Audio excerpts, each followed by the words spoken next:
మిత్రులారా, ఒక పుస్తకం ఇచ్చారు, England's difficulties is Indians opportunity.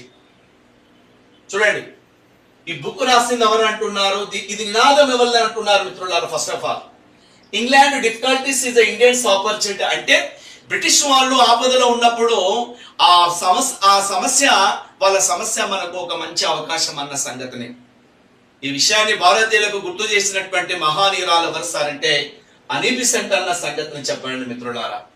The great women organiser belongs to Irish women. She was a member of the Theosophical Society in India and also she was launched the great social activities from AP, Andhra Pradesh and also Indian level. Benaras లో, ఉత్తరప్రదేశ్ రాష్ట్రంలోని బెనారస్ లో హిందూ బెనారస్ అనేటువంటి ఒక కేంద్రీయ పాఠశాల, అదేవిధంగా కేంద్రీయ కళాశాలను స్థాపించింది ఆ 1898 లో. అదే తర్వాత ఏమైంది సార్ అంటే 1916వ సంవత్సరం నాటికి హిందూ బెనారస్ విశ్వవిద్యాలయంగా ఆవిర్భవించిందంటే అనీ బెసెంట్ ఎంత సేవ చేసిందో ఒక్కసారి మీరు గుర్తు చేయాలి మిత్రులారా. భారతీయులకు స్వాతంత్ర పోరాటంలో ఆవిడ మద్దతుగా నిలుస్తూ, మీరు విడిపోయి ఏం సాధించలేరు, కలిసిండి మాత్రమే బ్రిటిష్ వాళ్ళ పైన విజయం సాధించవచ్చు. వాళ్ళు ఆపదలో ఉన్నప్పుడు, వాళ్ళ కష్టాల్లో ఉన్నప్పుడు అవి మీకు అవకాశాలుగా బాధించుకోండి అని చెప్పేసి England's difficulties is Indian's opportunity, the great slogan and one valuable book also penned by Annie Besant. ఆవిడ ఏమంటారంటే ఇండియన్ టామ్ అంటారు, సిల్వర్ వోల్ఫ్ ఆఫ్ ఇండియా అంటారు, the iron men of women of Irish అంటారు. ఈవిడే అనీ బెసెంట్ గారు. భారతదేశంలో 1917 లో కలకత్తా కాంగ్రెస్ సమావేశానికి అధ్యక్షత వహించినటువంటి మహానీయురాలు కూడా ఎవరు సార్ అంటే అనీ Besant. She was belongs to Irish women, although she was elected as a first women president of INC అన్న సంగతిని చెప్పండి. భారత జాతీయ కాంగ్రెస్ కు అధ్యక్షత వహించినటువంటి మొట్టమొదటి మహిళ ఎవరు సార్ అంటే అనీ బెసెంట్. 1917 లో కలకత్తా కాంగ్రెస్ సమావేశానికి అధ్యక్షత వహించిందన్న సంగతిని చెప్పండి మిత్రులారా. We know very well Swami Vivekananda, he was the founder of the Ramakrishna Mission and Ramakrishna Mat. Keshava Chandra Sen, one of the member in our Brahma Samaj, he was lead to Neo Brahma Samaj, he was lead to ఏంటి sir అంటే భారతీయ బ్రహ్మ Samaj. he was a main follower of the Raja Ram Mohan Rai and he was a follower of the Devendra Tagore also, my dear friends.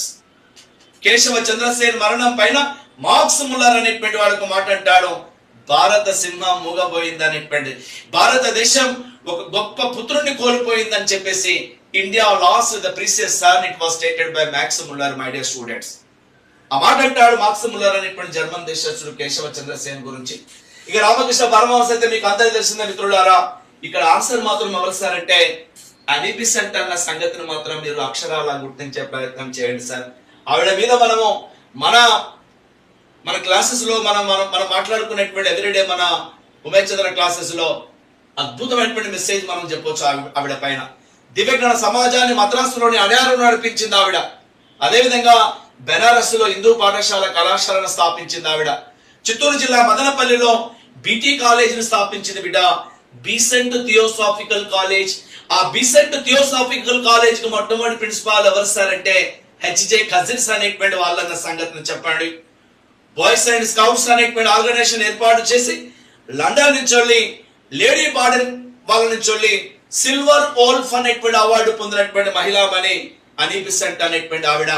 1916 September 3వ తారీఖున మద్రాసులోని Gokhale hall నుంచి home rule ఉద్యమానికి శ్రీకారం చుట్టినటువంటి the great women organiser Indian Tom home rule ఉద్యమంలో Annie Besant. British వాళ్ళకు కష్టాల్లో ఉన్నప్పుడే ఆ కష్టాలు భారతీయులకు చక్కని అవకాశాలని చెప్పి మీరందరూ కూడా బ్రిటిష్ వాళ్ళ పైన పోరాటం చేయాలని చెప్పేసి గొప్ప సంకేతాన్ని ప్రజలలో రగిలించినటువంటి విదేశీ మహిళ ఎవరు సార్ అంటే అనీ బెసెంట్ అన్న సంగతిని చెప్పండి మిత్రులారా.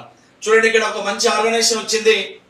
Who was the founder of depressed classes mission of India అంటే depressed class of mission India అనేటువంటి ఆర్గనైజేషన్ స్థాపించింది ఎవరని అంటున్నారు చిన్న. అది దానికి ఒక సంవత్సరం కూడా ఉన్నారు బిడ్డ, 1906 సంవత్సరం అన్న సంగతిని చెప్పండి.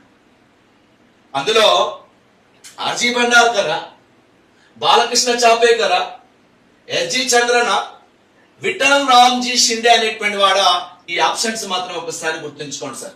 అంటే ఇక్కడ మిత్రులారా 1906 సంవత్సరంలో మహారాష్ట్రలోని పూనాలో ఏం జరిగిందంటే విఠల్ రామ్జీ షిండే అనేటువంటి వాడు, Vitthal Ramji Shinde, option will be goes to third.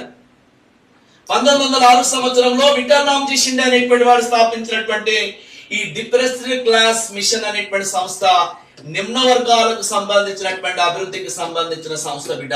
ఈ సంస్థ ద్వారానే మహాత్మా గాంధీ తర్వాత all India depressed class, all India scheduled cost federation అనేటువంటి సంస్థను ఏర్పాటు చేసి భారతదేశంలో హరిజన ఉద్యమానికి శ్రీకారం చుట్టినటువంటి మహానీయుడు ఎవరు సార్ అంటే మహాత్మా గాంధీ అన్న సంగతిని చెప్పండి. ఈ 1906 సంవత్సరంలో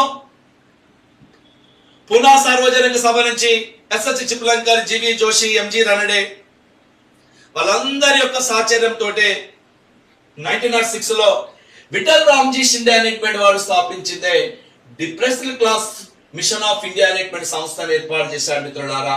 ఈ సంస్థ యొక్క ప్రత్యేకత ఏంటి సార్ అంటే మన భారతదేశంలో నిమ్న వర్గాలకు సంబంధించినటువంటి అభివృద్ధికి సంబంధించింది.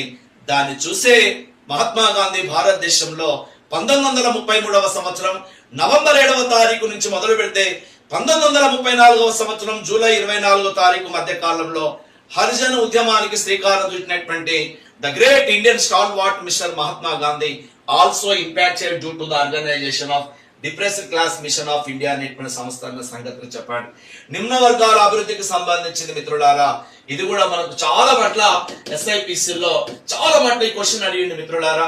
అండ్ దిస్ ఆర్గనైజేషన్ అంతా రిలేటెడ్ టు ఏంటి సార్ అంటే ప్రార్థనా సమాజానికి సంబంధించినటువంటి ఆర్గనైజేషన్ గా కూడా మనం తీసుకోవచ్చు. ప్రార్థనా సమాజం 1867లో 1867వ సంవత్సరంలో ఈ భారతదేశంలో కుల వ్యత్యాసాలు లేకుండా మానవులంతా సమానులే అనేటువంటి విషయాన్ని చాటి చెప్పిన మహారాష్ట్ర సామాజిక సంస్థ, అందులో ప్రధాన భూమిక పోషిస్తున్నటువంటి మహానీయుడే విఠల్ రామ్జీ షిండే స్థాపించిందే డిప్రెస్డ్ క్లాస్ మిషన్ అనేటువంటి పేరుతో సంగతి చెప్పండి మిత్రులారా.